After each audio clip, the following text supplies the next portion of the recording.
Bonsoir à tous, bienvenue dans ce journal. Tout de suite, les titres. L'impôt unique sur les traitements et salaires applicables dès ce mois de février. L'annonce a été faite par le ministre de la Communication, porte-parole du gouvernement, à l'issue du Conseil des ministres de ce mercredi. Vous l'entendrez dans cette édition.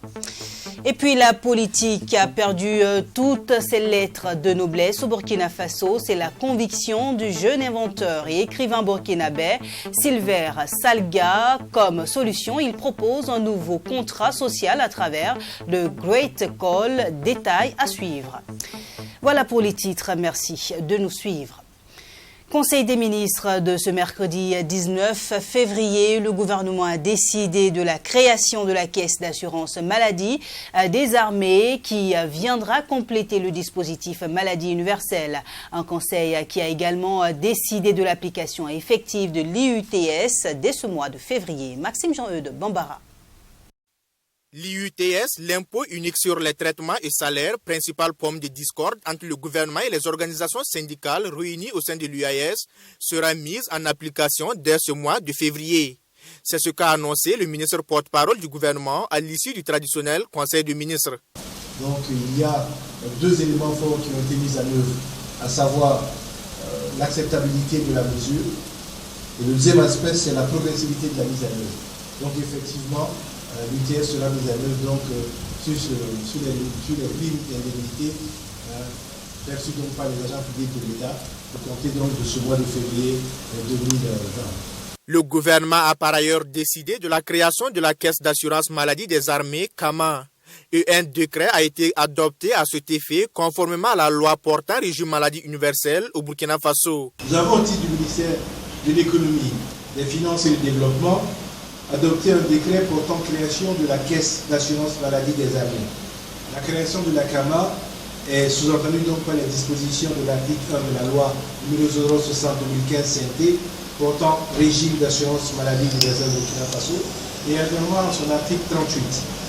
Le décret donc permet la création de la CAMA qui va ainsi compléter le dispositif du régime d'assurance maladie universelle et renforcer en prenant en charge cette question spécifiquement au niveau de l'armée les capacités opérationnelles des forces de défense en améliorant la santé du personnel militaire et de leurs familles.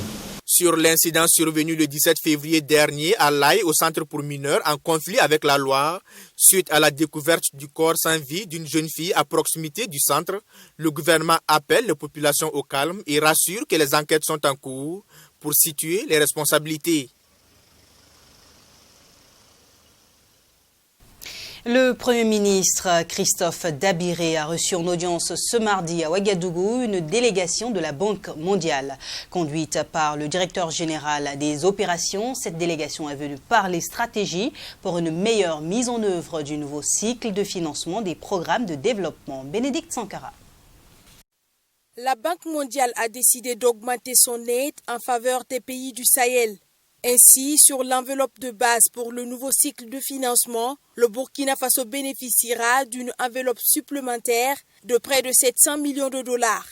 Par cette action, la Banque mondiale dit vouloir accompagner le pays dans ses efforts de développement et de réduction de la pauvreté. Nous avons pris l'opportunité de rencontrer le Premier ministre pour réviser notre programme ici, mais aussi pour commencer ce dialogue sur le programme de futur. Cet dialogue va être dirigé par notre directrice Soukaina Khan dans les prochaines semaines et mois. Et cette occasion était le début de ce dialogue. Alors, demain, nous continuons avec des différentes réunions y compris une réunion avec Monsieur le Président. L'appui supplémentaire accordé par la Banque mondiale sera mis en œuvre sur les 3 prochaines années. Pour le ministre de l'Économie et des Finances, la programmation des enveloppes allouées au Burkina Faso va être discutée dans les jours à venir par le gouvernement et la Banque mondiale. Cela veut dire par contre que nous devons aussi fournir beaucoup d'efforts. Vous savez que les projets, c'est vrai qu'il faut avoir une enveloppe, mais il faut les décaisser. Le Burkina a insisté beaucoup pour d'abord l'appropriation et aussi la taille des projets. Parce que quand vous avez plusieurs projets, une multitude de petits projets, donc ça crée plus de difficultés pour décaisser et ça vous amène justement à ne pas avoir un taux de décaissement assez élevé. Donc dans la stratégie qui va être axée sur la fragilité et la résilience, nous allons donc concevoir des projets assez d'une certaine taille pour donc pouvoir mieux utiliser les fonds de la Banque mondiale pour accompagner donc le développement. La Banque mondiale agit au Burkina Faso à travers plusieurs projets et programmes de développement. Et la présente réunion est le début d'un processus de dialogue sur les projets à venir. Atelier de validation du rapport diagnostic du schéma régional d'aménagement et de développement durable du territoire du centre. Le gouverneur de la région du centre a procédé à l'ouverture officielle de la rencontre ce mercredi. 2 jours durant, les acteurs devront s'accorder sur des questions d'aménagement du territoire. Aïna Tiamtoré. Amender et apprécier le contenu du rapport diagnostic du schéma régional d'aménagement et de développement durable du territoire du centre, c'est à cet exercice que se livrent les acteurs en charge du développement et de l'aménagement. Pour Éric Tiamtoré, président du conseil régional du centre, cette rencontre est nécessaire car elle prend en compte les aspirations des acteurs principaux de la région. C'est suite à la mise en place du schéma national d'aménagement et de développement durable du territoire par le gouvernement, que notre région, la région du centre, a eu la chance d'être sélectionnée au même titre que la région de l'Est et la région du Sahel pour être des régions pilotes pour l'élaboration d'un schéma régional d'aménagement et de développement durable du territoire.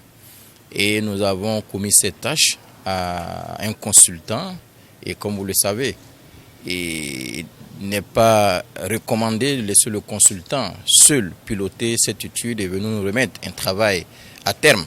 Mais l'idéal serait que les différents acteurs puissent amender et apprécier le contenu du diagnostic qui a été fait. Initié par le conseil régional du centre, cet atelier, selon le gouverneur de la région du centre, est une belle opportunité pour dessiner l'aménagement la plus rationnelle pour la génération actuelle et celle future. Notre région connaît une forte pression foncière. Alors donc, justement, ce schéma-là va nous permettre d'utiliser rationnellement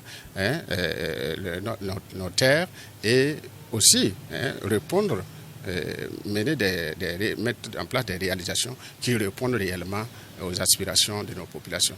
C'est une partie justement des travaux justement de cette commission chargée de l'élaboration justement de ce schéma régional que nous allons examiner, que nous allons en tout cas ensemble voir si ça répond effectivement à nos attentes et tenter en tout cas, comme je l'ai dit dans la salle, tenter de l'améliorer. Le rapport qui est au cœur des échanges de 48 heures fait l'état des lieux du territoire régional sur tous les domaines, notamment les ressources naturelles, la société, l'économie et l'organisation de l'espace. Et cette étape de diagnostic vise, selon ses responsables, à bien comprendre le territoire afin de proposer des solutions pour lever les obstacles qui freinent le développement durable de la région du centre. Dans le cadre des forats régionaux du ministère en charge de la femme et en prélude au 6e Forum national des femmes, la ministre Marie-Laurence Ilboudo a échangé avec ces dernières de la région du Centre-Est ce 17 février. L'objectif était de rassurer ces femmes et les inviter à s'impliquer davantage dans la lutte contre le terrorisme. Abdoulrahim Agnigné. Face aux femmes de la région du Centre-Est, Marie-Laurence Ilboudo s'est voulu on ne peut plus clair.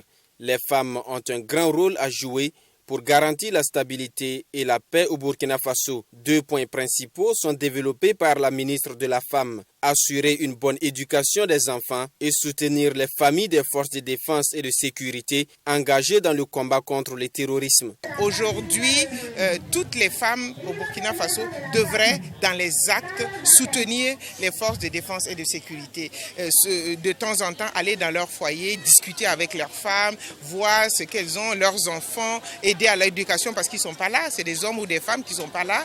Donc, aider que la communauté aide leur famille à progresser sans eux. C'est ça, c'est comme ça aussi ce soutien que l'on oublie très très souvent. Donc nous avons discuté de ça et puis aussi de dire que l'éducation de la famille est le rôle premier des femmes. Il faut que les femmes occupent cette place qui leur est révolue par la société.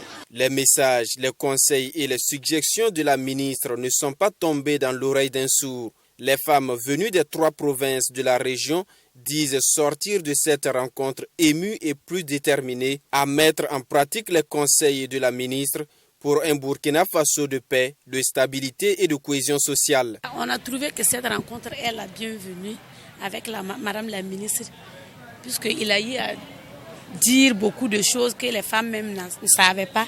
En tout cas, il a apporté des précisions pour les femmes. Donc on est satisfait, on est contente avec Madame la ministre. Au niveau de la cohésion sociale aussi, la leçon que Madame la ministre a eu à dire aux femmes là, je pense que si on exécute, on suit ce qu'elle nous a dit, ses conseils, on pourra aller de l'avant. Cette rencontre a permis aux femmes de la région du Centre-Est de poser leurs doléances. Il s'agit entre autres du financement des organisations féminines pour leur autonomisation et la construction de centres de formation des filles vulnérables, des doléances qui seront sur la table des échanges avec le président du Faso le 8 mars prochain. La politique a perdu toutes ses lettres de noblesse au Burkina Faso. C'est la conviction du jeune inventeur et écrivain burkinabé Silver Salga.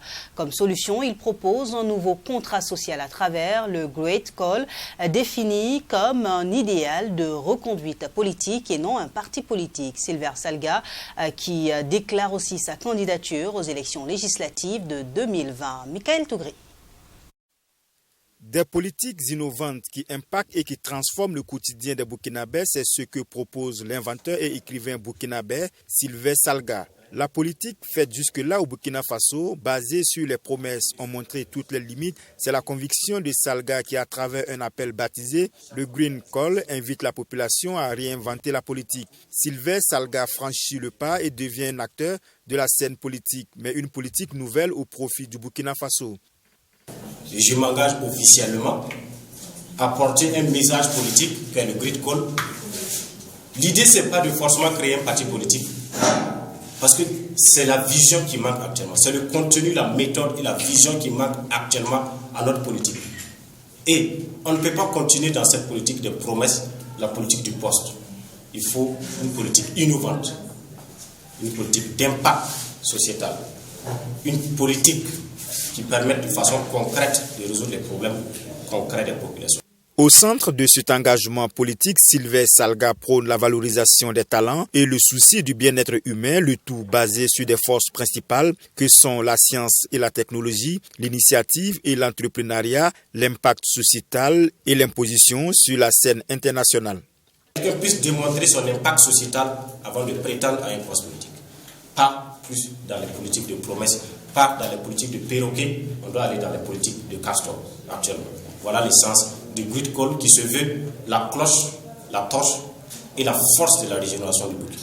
Tous ceux qui croient que les méthodes traditionnelles peuvent passer encore, ça ne va plus passer.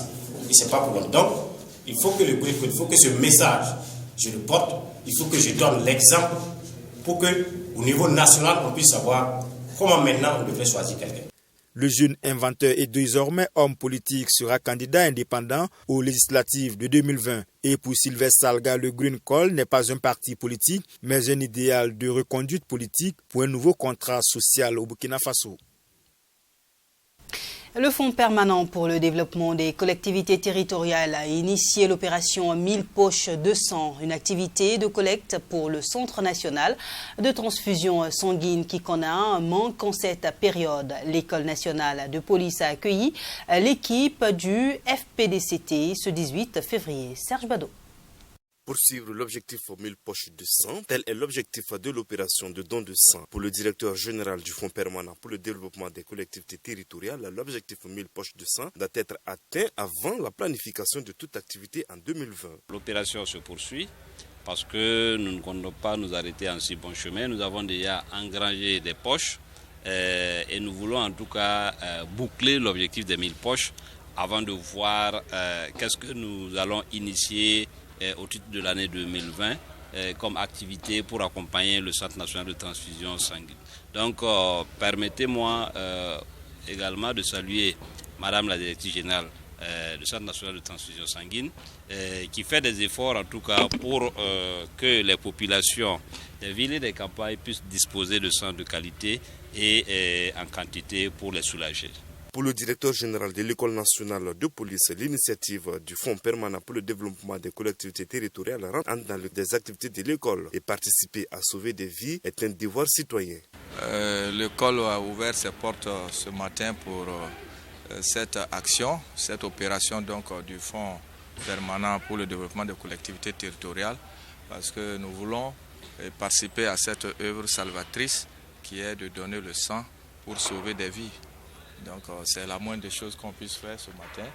Et c'est même une initiative de l'école, ce don de sang, qui rentre dans le cadre donc, des activités des élèves de l'école, qui chaque année font ce don de sang. Lancé en novembre 2019, le Fonds permanent pour le développement des collectivités territoriales s'est donné le pari de récolter 1000 poches de sang pour le Centre national de transfusion sanguine. À ce jour, près de 800 poches de sang ont déjà été récoltées. Don de poubelles et de lave-mains à l'université privée Aube Nouvelle ce mercredi 19 février. C'est un geste, l'humoriste burkinabé La Jaguar. Une action qui s'inscrit dans le cadre de son projet intitulé Un spectacle, une ville propre. Mamidriana Kamombo. Après plusieurs institutions étatiques et privées, c'est au tour de l'université Aube Nouvelle de recevoir une dizaine de poubelles et de lave-mains de la part de l'humoriste burkinabé La Jaguar. Le projet consiste à faire des prestations dans les universités, les écoles de formation professionnelle et le centre de santé afin de sensibiliser les populations sur l'hygiène et l'assainissement. Cela vise aussi à développer chez les jeunes l'esprit de l'entrepreneuriat. C'est une idée qui m'est venue en 2016 à travers une situation que je traversais. Et je peux dire que l'inspiration est venue par là. Et je me suis dit, qu'est-ce que je peux apporter en tant que jeune et être différent partout dans le monde. Et Dieu merci, Dieu m'a donné l'idée de coller mon image à ce qu'on appelle l'environnement, tout ce qui est assainissement. Et c'est à partir de là, je me suis dit, comme je n'ai pas les moyens pour commencer, qu'est-ce que je dois faire? Et j'ai pensé à mes droits d'auteur du BBDA, dont j'ai cotisé pendant 2 ans, 4 millions et quelques. Et j'ai fait 450 poubelles avec le soutien aussi de l'Office national des eaux, c'est-à-dire l'ONEA, qui m'a aidé aussi dans ce projet-là pour que je puisse réellement passer à l'action pour pouvoir accomplir la chose. Une initiative bien appréciée par la secrétaire générale de l'université Aube Nouvelle et la marraine de la cérémonie qui sont venus témoigner leur soutien et solidarité aux promoteurs du projet. Un projet qui met l'humour au service de l'environnement et de la créativité. Le promoteur nous apprend par là qu'on ne peut rien faire tout seul. Il faut se mettre avec des partenaires, il faut collaborer, il faut partager ses idées et il faut avoir le courage de foncer entre guillemets pour réussir. Je n'ai pas du tout hésité quand Jaguar m'a contacté d'être marraine. Parce que je pense que c'est nous, en tant que fils et filles du pays, c'est notre responsabilité aussi, non seulement de prendre soin de nous, et aussi de montrer au monde entier notre belle ville, notre beau pays. Le promoteur ambitionne de mobiliser 17 milliards de francs CFA sur 10 ans entre 2020 et 2030. En une année seulement, le donateur a pu confectionner 450 poubelles. Il espère donc que son action soit soutenue par les ONG ou structures de lutte pour la préservation de l'environnement. Le centre hospitalier Yalgadoué Traogo est la prochaine étape de ce projet écologique. Un spectacle, une ville propre. Le bureau burkinabé du droit d'auteur BBDA a tenu une rencontre ce mercredi 19 février avec les acteurs littéraires sur la gestion des droits d'auteur. Rencontre au cours de laquelle les recommandations de la commission technique d'identification des œuvres littéraires et artistiques du BBDA ont été portées à la connaissance des acteurs littéraires. Sanata Seré.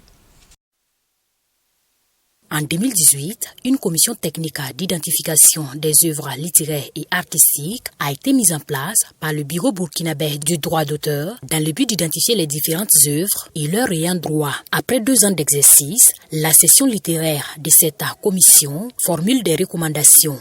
Des recommandations pour résoudre les problèmes d'identification des œuvres littéraires et apaiser un tant soit peu les tensions liées à la paternité des œuvres produites. Les principales recommandations qui ont été énoncées concernent essentiellement d'abord le format éditorial. Est-ce que les œuvres soumises au BBDA sont éditées ou purement et simplement imprimées? Parfois, vous savez, les auteurs, vous m'excusez l'expression, se font gruger. Voilà. Prennent attache directement avec l'imprimeur. L'imprimeur est un maillon de la chaîne éditoriale. C'est normal. Mais lorsque une œuvre n'est pas éditée, va directement à l'imprimerie, quand ça sort, ça n'a pas la qualité requise. Mais aussi, il y a même la question de la formation pour ce qui concerne la maîtrise des genres littéraires, des genres d'écriture. Mais quand on vient, par exemple, on a une œuvre, il s'agit d'un conte, on dit que c'est du théâtre, ou c'est un roman, ça pose problème. Si c'est un recueil de nouvelles, on dit c'est un recueil de poésie, ça pose problème. Cette rencontre d'échange vise également à prendre l'avis des acteurs de la chaîne du livre sur ces recommandations et surtout prendre en compte leurs préoccupations. Et il était important qu'on porte ces recommandations à l'attention des différents auteurs et éditeurs d'œuvres littéraires. L'objectif, c'est d'améliorer la gouvernance, de pouvoir prendre en compte les préoccupations des acteurs de la chaîne du livre. Et donc, cette rencontre-là aussi s'inscrit dans l'objectif spécifique du programme culture, qui est donc de dynamiser la chaîne du livre. Mais ce qu'on souhaite, c'est que les recommandations soient prises en compte par les parties prenantes, notamment la distinction entre une œuvre éditée et une œuvre imprimée, les différents genres littéraires, mais surtout aussi la formation des différents maillons que sont les auteurs et les éditeurs sur donc tout ce qui concerne donc les ouvrages déclarés au niveau donc du bureau burkinabé du droit d'auteur. La commission technique d'identification des œuvres littéraires et artistiques du bureau burkinabé des droits d'auteur est subdivisée en 4 sessions. Il s'agit des sessions musique, littérature, art graphique et la session art dramatique et audiovisuel. Et chaque session est supervisée par un président. Mais la présente rencontre d'échange concerne uniquement la catégorie littérature. Le terrain de sport de la mairie de Signonguin a abrité le tournoi de Maracana dénommé le 4 contre 4 réservé à la tranche jeune. Initié par l'association Jeunesse Action et Solidarité en Afrique, ce tournoi a pour objectif de permettre aux jeunes joueurs des centres de formation de se mesurer et d'apprendre de nouvelles tactiques. Assami Chamtoré. 16 centres de formation ont pris part à ce tournoi de Maracana réservé aux jeunes de moins de 15 ans. Le terrain réglementaire de foot divisé en 8 parties, chaque compartiment regroupe 4 équipes qui s'affrontent pour trouver un vainqueur. Une initiative qui vise à assurer une relève pour la postérité et qui entre dans les objectifs de la Fédération burkinabé de football et le ministère des Sports à travers son projet de relève sportive lancé ce samedi 15 février à Gawa avec l'école pilote de la région du Sud-Ouest. Oui, il faut dire que le concept de ce tournoi est un Maracana dénommé le 4 contre 4 avec vainqueur individuel qui a regroupé aujourd'hui 16 centres de formation et avec 160 enfants qui se sont regroupés pour compétir. Et ici, l'objectif de ce tournoi, c'est de rassembler le maximum de centres de formation avec les jeunes au sein de leurs différents centres-là et aussi de les permettre de partager le terrain qui est divisé en 8 parties et de compétir ensemble en ayant vraiment une même vision dans l'évolution du sport. Débuté il y a quelques jours, les joueurs ont bénéficié tout d'abord d'une formation théorique avant de s'illustrer dans la pratique. Des objectifs atteints selon les organisateurs. Nous sommes à notre 4e édition, Mais il faut dire que nous avons lancé le tournoi depuis très longtemps, mais avec les différents centres de formation, c'était des encadrements théoriques et pratiques que nous avons fait au niveau de ces centres de formation. Aujourd'hui, nous étions à la phase pratique avec ces centres-là qui a débuté depuis vendredi, samedi et aujourd'hui dimanche, c'est l'apothéose. Très satisfait au vu de la mobilisation de ce soir avec les différents partenaires, avec la commune de Ouagadougou qui nous a permis de postuler à un appel à projet et d'avoir un financement aujourd'hui. C'est à l'issue de ce financement-là que nous avons lancé l'activité aujourd'hui qui a regroupé ce beau monde que vous avez constaté ce soir. À l'issue de ce tournoi, chaque équipe a été dotée de matériel sportif afin de leur permettre de poursuivre les entraînements dans les différents centres.